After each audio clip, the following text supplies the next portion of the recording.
আসসালামু আলাইকুম প্রিয় বন্ধুগণ। আপনারা নিশ্চয়ই জানেন সেই শৈশবের পাঠ্যসূচির সেই বিখ্যাত পংক্তিমালা, বন্যরা বনে, শিশুরা মাতৃক্রোড়ে। অর্থাৎ জীবজন্তু বা পশু পাখি তাদের নিরাপদ জায়গা বন বা অরণ্য, আর শিশুদের জন্য নিরাপদ জায়গা হলো মায়ের কোল। আর সেই বন বিষয়ক আমরা একটি তথ্য উপাত্ত জানব।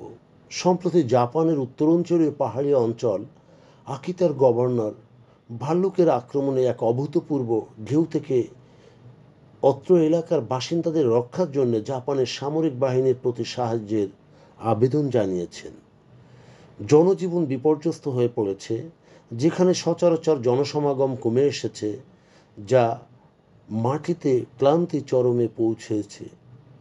আকিতার গভর্নর কোন্ডা সুজুকি গত 26শে অক্টোবর একটি সোশ্যাল মিডিয়ায় পোস্টে এ কথা উল্লেখ করেছেন। তিনি বলেন যে তিনি 28শে অক্টোবরের মধ্যেই প্রতিরক্ষা মন্ত্রণালয়ে ব্যক্তিগতভাবে যাওয়ার পরিকল্পনা করেছেন এবং ভাল্লুক নিধনের ক্ষেত্রে তাদের সাহায্য চাইবেন। প্রতিরক্ষা মন্ত্রণালয়ের একজন মুখপাত্র বলেছেন যে তিনি কোনো পরিকল্পিত সফর সম্পর্কে আদৌ অবগত নন। মিস্টার সুজুকি আবেদনটি পরে আসে, যা 24শে অক্টোবর আকিতায় একটি ভল্লুকের আক্রমণে কয়েকজন আহত ও নিহত হয়।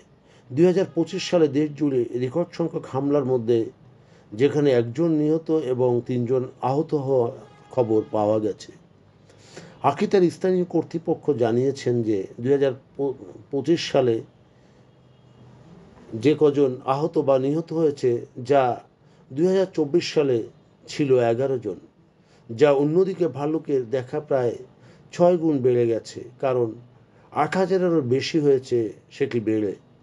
গ্রাম অঞ্চলে ক্রমবর্ধমান ভাল্লুকের সংখ্যা ও জনসংখ্যা আনুপাতিক হারে কমে যাওয়ায় বা হ্রাসের ফলে মানুষ এবং ভাল্লুকের মধ্যে সংস্পর্শ বেড়ে গেছে।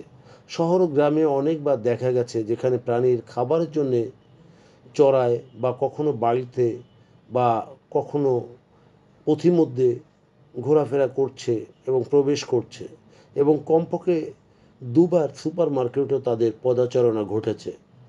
জাপানে বয়স্ক জনসংখ্যার কারণে ভল্লুক খুঁজে বের করার জন্যে দক্ষ শিকারি পাওয়া খুবই দুষ্কর হয়ে পড়েছে, কারণ সে অঞ্চলে তরুণদের সংখ্যা খুবই কম, নাই বললেই চলে।